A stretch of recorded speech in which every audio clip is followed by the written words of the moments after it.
Hey team, welcome to another video. Historically, I have tried to stay out of the Final Fantasy XIV news game. There are plenty of YouTubers out there that do an amazing job of covering the news for the game.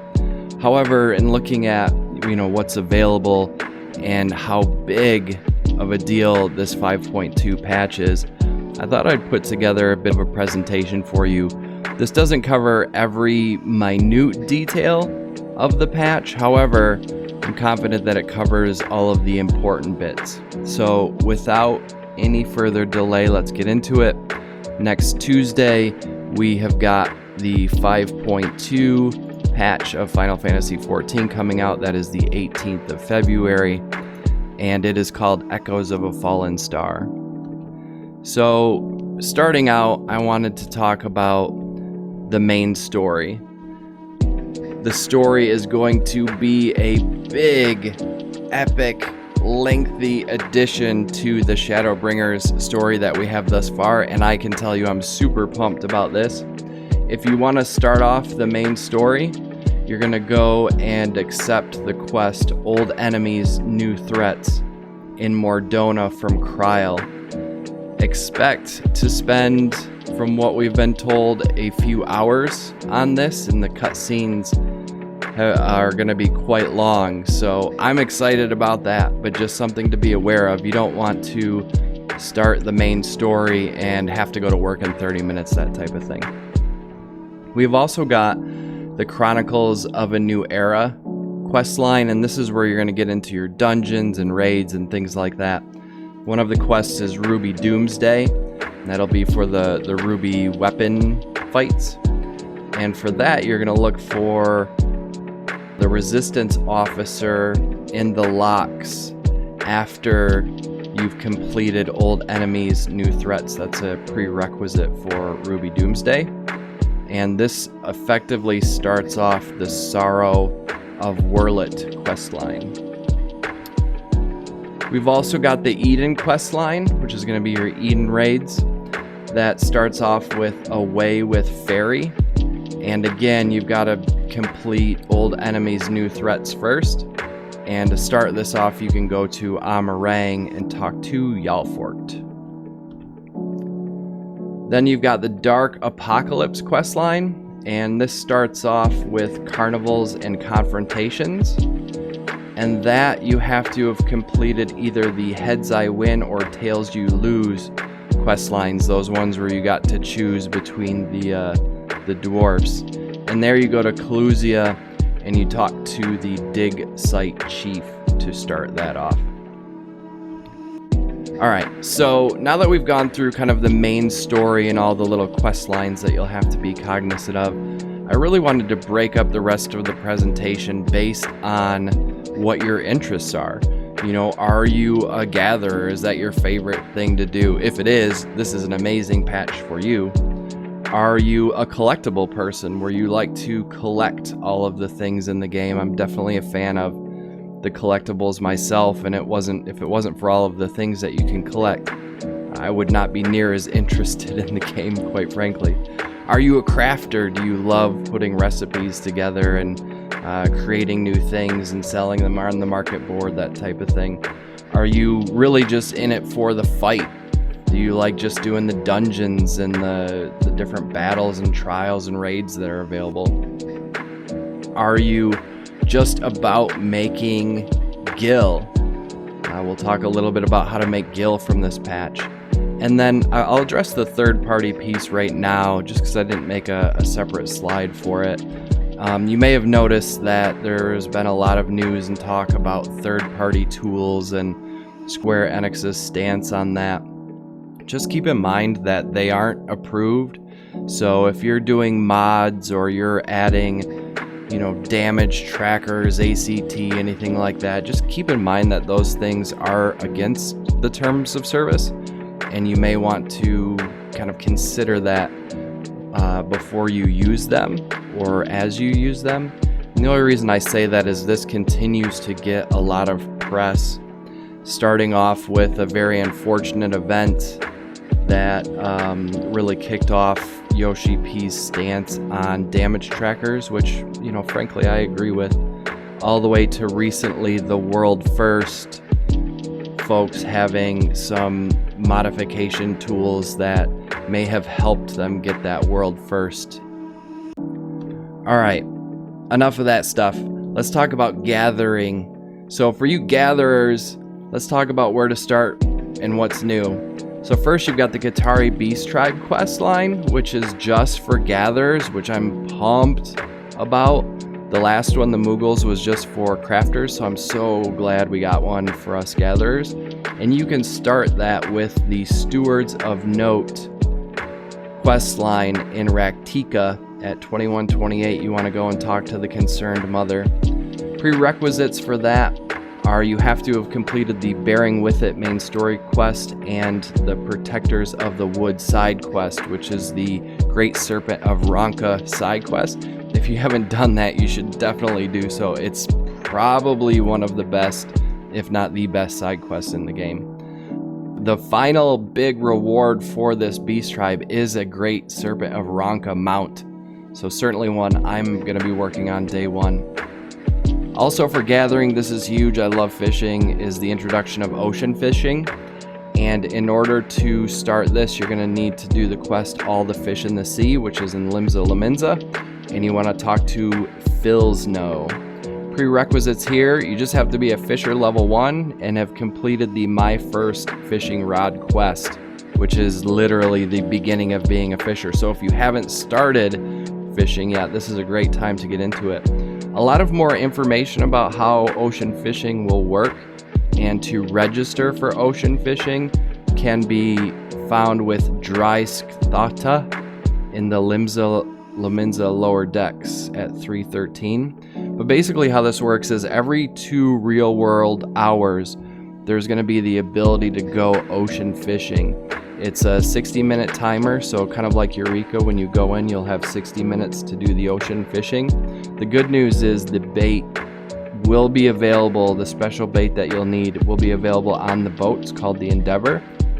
And another thing I wanted to mention here is that there will be a special event when you're ocean fishing that you can trigger called Spectral Currents. And I guess the way this will work is the sky will change colors and it'll look really cool, and you'll be able to catch fish that you normally couldn't without the spectral currents going, which is pretty neat. Some actions and miscellaneous stuff about gatherers.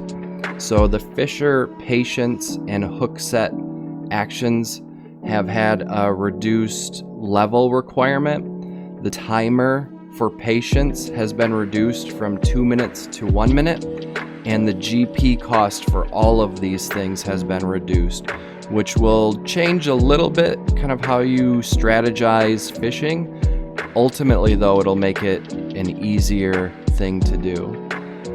Any of the trader and matron favor items, those effects have basically been removed from the game. Not something I ever interacted with, but just something I wanted to note.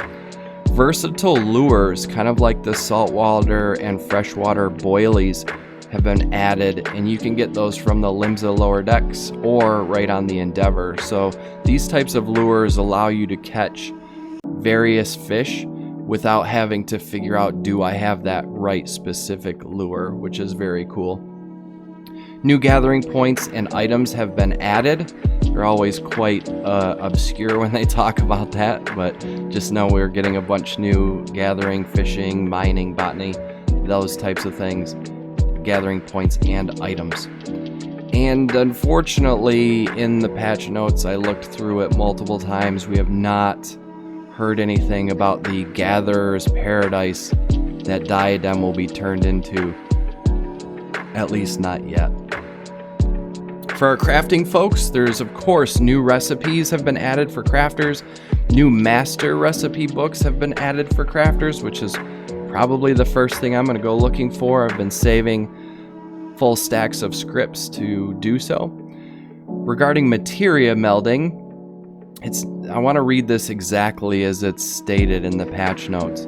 It is now possible to meld materia if one or more crafter classes are equal or higher level than the level required to equip the item. What stands out to me here is if one or more crafter classes are equal or higher level than the level required to equip it. So does this mean that as long as I have a crafter at a level higher, that I'm going to be able to meld materia or over meld materia on items that I previously couldn't? Meaning, if I didn't have a leather worker or weaver or whatever, I couldn't meld materia on my clothing. Am I going to be able to do that now? You know, I'm not sure. It's certainly one of the things I'm going to be looking at day one, is can I now over meld materia and meld materia on all of my equipment, as long as I have a crafter that's, you know, max level or whatever. So that'll be an exciting change to see how that language translation worked out and if it means what I think it means. Retrieving materia from spirit-bound items now maintains the item. So if you get to 100% spirit bind, then you get the materia from that item. It resets that timer back to 0%. But you keep the item, which is pretty sweet. So it's basically a new way to farm materia. Also something to keep in mind, because that will effectively drive materia prices down, because anytime you add more of a product into the market, it puts downward pressure on the price. You can now retrieve materia in the materia melding menu, which is pretty cool too.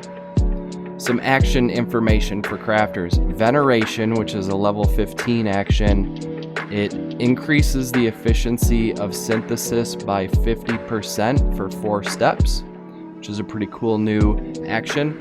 They've also added groundwork at level 72. This increases progress at a greater cost to durability. So that'll be a pretty big deal for those of us that are trying to more quickly and easily progress our crafted items. Ingenuity and reuse, those actions have been removed to kind of simplify the whole process. And it's now easier to increase progress and quality for recipes above your level, which is nice. Will help with leveling. Collectability, it's a little bit of a error there. Collectability ratings for collectibles, custom deliveries, and Ishgard restoration items are now reduced, which is awesome. Just means it's going to be easier to do these things. And then there's also the addition of efficiency calculations. So the progress and quality tabs are now going to show the expected increase for each action. So what that means is, before you take an action in crafting, you're going to be able to see what kind of impact will this have. This is probably the biggest improvement, quality of life improvement for crafters, and something that if you're into crafting, you should be very excited about. No more guesswork as to, okay, if I click this button, what's it going to do? Am I going to lose my materials? Am I going to be able to finish this out? You've now got calculations that are going to tell you precisely what will happen. The desynthesis cap has been increased to 480, and this is another big one. Stacked items can now be desynthed together, so you no longer have to sit there and click every single desynth item. You can now click on a stack and be like, I want to desynth this whole stack, which is going to be a big improvement. The other thing that they made note of is that the materials gained from desynthesis has been adjusted. Now, they use this word adjusted a lot in the patch notes, and what I typically associate it with is either added to or improved. So there may be new items that have been added to desynthesis, and certainly something I'm going to be looking for from a Gil Making standpoint, which is pretty exciting. So for our collectible people, there's so much, but I added a few of what I think are the big ones. So number one, if you're into collectibles, the gender lock has been removed from 27 items. So there are 27 items in the game that were previously gender locked that you can now wear and use regardless of your gender, which is pretty cool. There have been new bicolor gemstone items added to the bicolor gemstone traders. That's something I'm going to be looking at day one. and also in between now and then working my tail off completing fates to make sure I have a full stack of bicolor gemstones. The thing is, a lot of people have not completed all of the fates to be able to buy these things, and what that means is they sell for a premium on the market board. Glider skin, zoner skin, and the Lahigia group treasure dungeon. The treasure and rewards from these have been, there's that word again, adjusted. So what that means is we are getting new things, or at minimum more things from those maps and from that group map dungeon. So something else that I'm really excited to check out.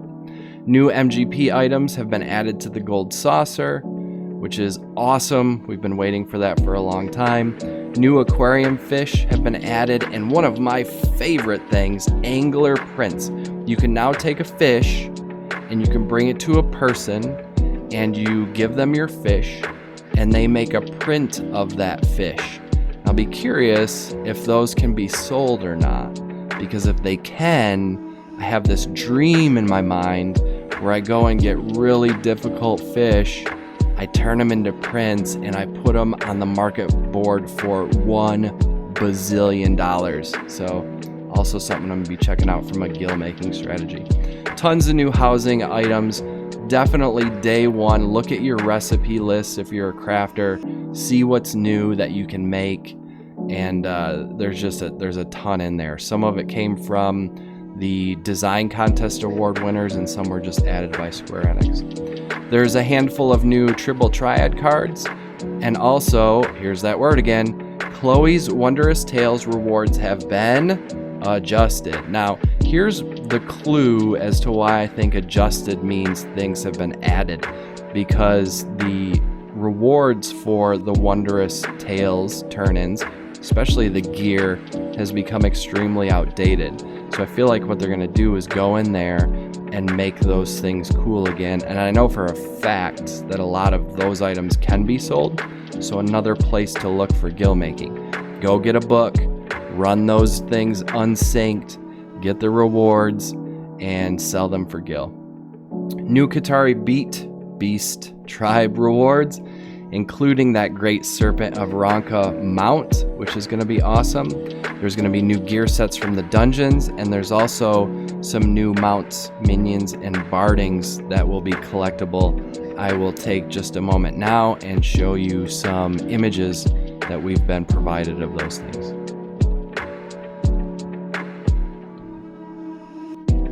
All right, and we're back. For those battle people, those folks who are all about the fight. First, we've got the Anamnesis a Niter dungeon. It's a level 80 dungeon. We're now getting 1 dungeon per patch, but that also means that they're putting a lot more effort into these dungeons, and it requires item level 440 plus. That's your 4-player dungeon. You've got the Cinder Drift Trial and the extreme version of the Cinder Drift. That's level 80, and at least for the base version, 455 plus. That's an 8-player trial. You've got the Eden's Verse Raid series and the Savage version of that. At least for the regular, that's level 80 and item level 455 or higher. So really, as long as you are 455 or higher at this point, then you should be good to go. If you've got the easier to get tombstone gear stuff and like a high-end crafted ring, you should be at 469-ish right now, so you should be really good. The raid series, just like the last Eden raid series, is going to drop gear tokens, and this is going to be a big way that this, along with the new tombstones and how you upgrade your gear.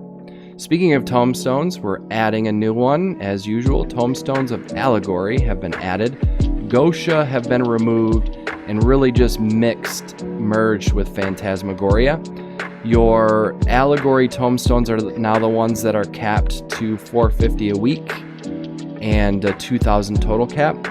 Phantasmagoria now have no weekly limit, but it maintains that 2,000 cap, but really good that that's been taken out. And this next one, please make note of this one. Ariana in Mordona will take your old Gosha tomes and turn them into Phantasmagoria. This is also something I'm going to be doing. Day one team is going right to Oriana, giving her all that stack of Gosha that I've been saving up and getting all those beautiful Phantasmagoria in exchange. That ultimately leaves us with Tomestones of Allegory, Gosha, and Poetics as the 3 tomestones that we'll have in the game. Any others and they are out. All roulette, hunt, and dungeon rewards regarding tomestones have been adjusted appropriately. They've been changed in name, they've been adjusted up or down. Just know that par for the course, all of the tombstone types and amounts that you get have been adjusted to make it easier to catch up. Some miscellaneous battle stuff. Echo up to 25% has been added to Hades' Elegy, which is awesome. The copied factory is now in the Duty Roulette Alliance raids. Man, there's so many spelling errors. I really should have checked this. Alliance has 2 L's. PvP randomization has been improved.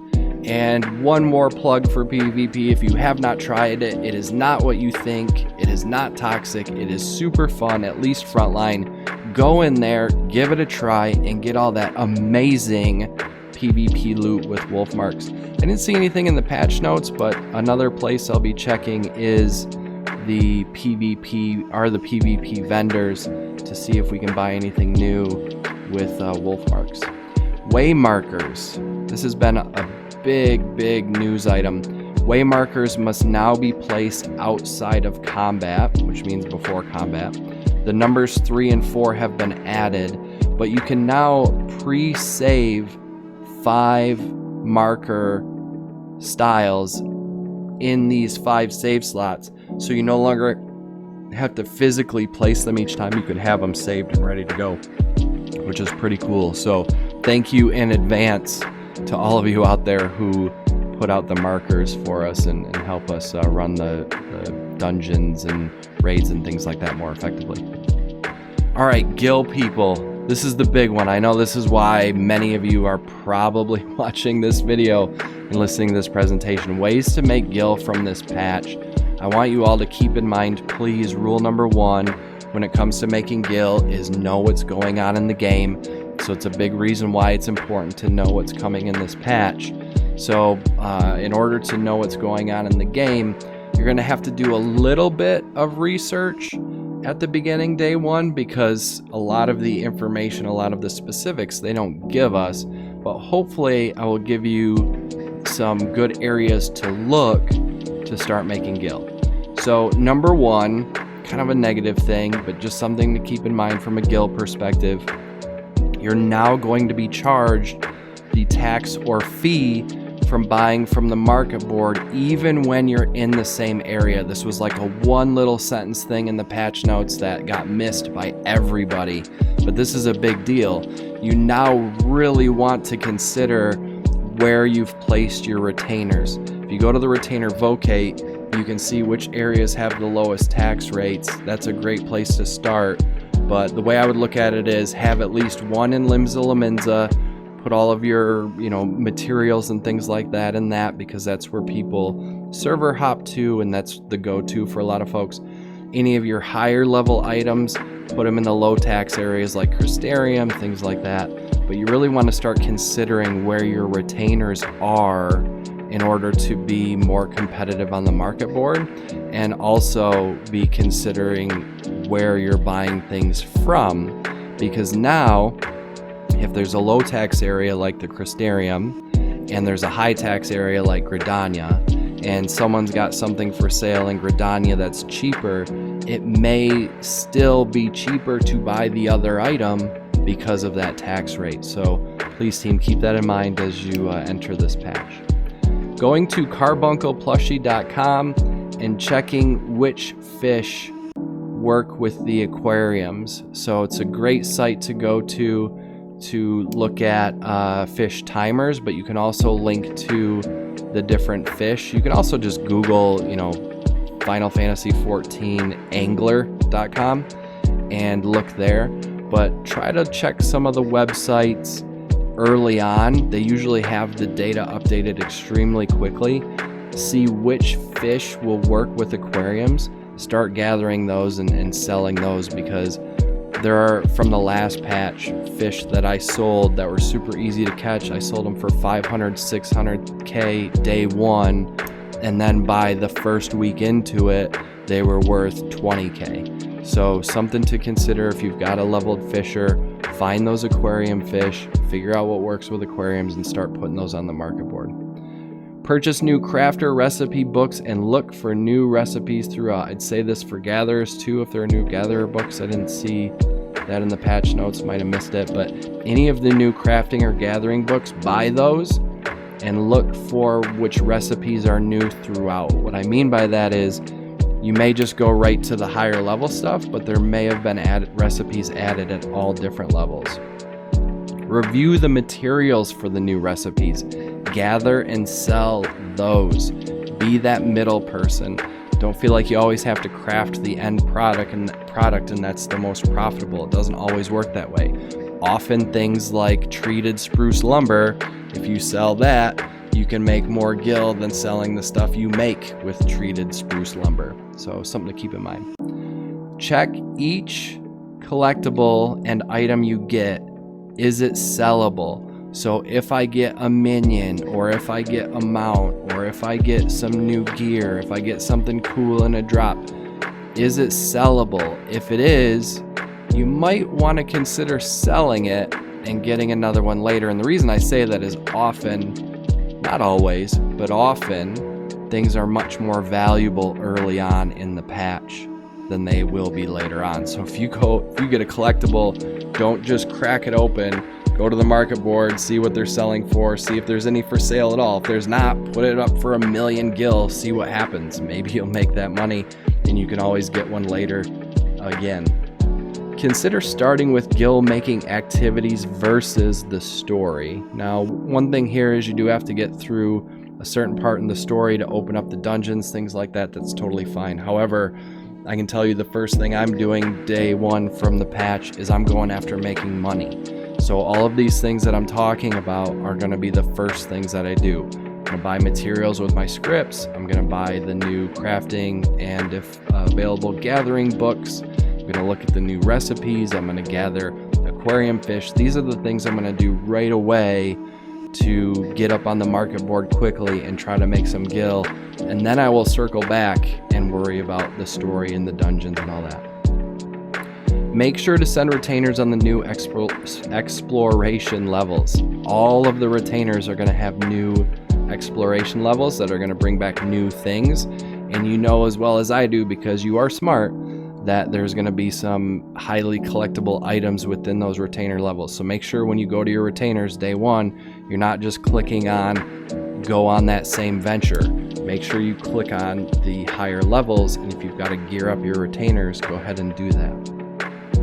Basically, team, just look to obtain and sell anything new. That's the rule for gil making in the new patch.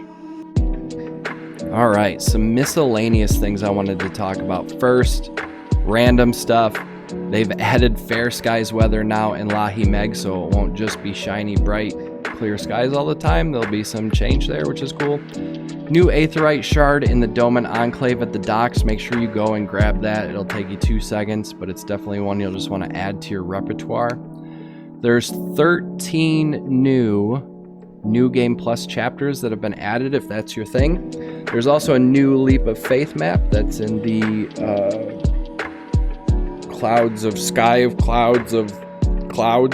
Sea of Clouds. There it is. There's the words I was looking for. There's a new Leap of Faith map in the Sea of Clouds, which will be pretty fun. For your free companies, the max rank is now 30, and as you go up in rank, you get more free company storage, which is awesome. And there's new subaquatic areas, items, and the max rank is now 70. And solo players can now advance company crafting, which is cool. It's something I want to get into and have not done much with yet.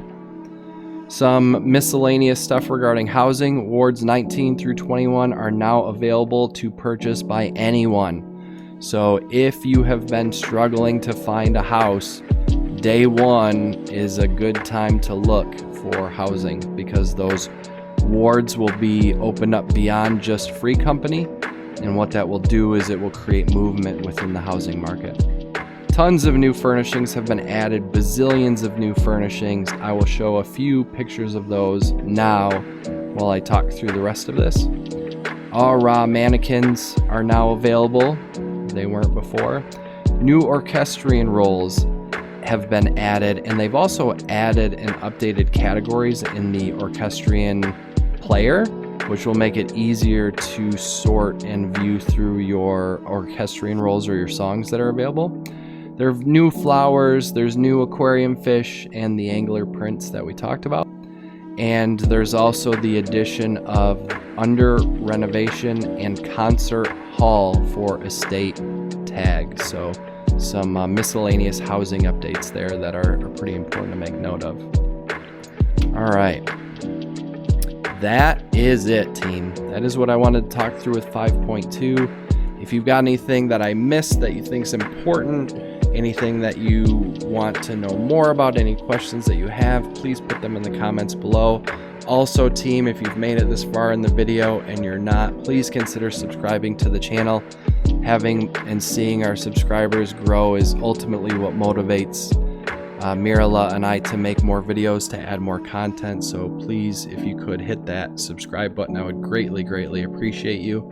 And I look forward to 5.2 next Tuesday. I hope you're as excited as I am, and I'll talk to you in the next video. Thanks, team.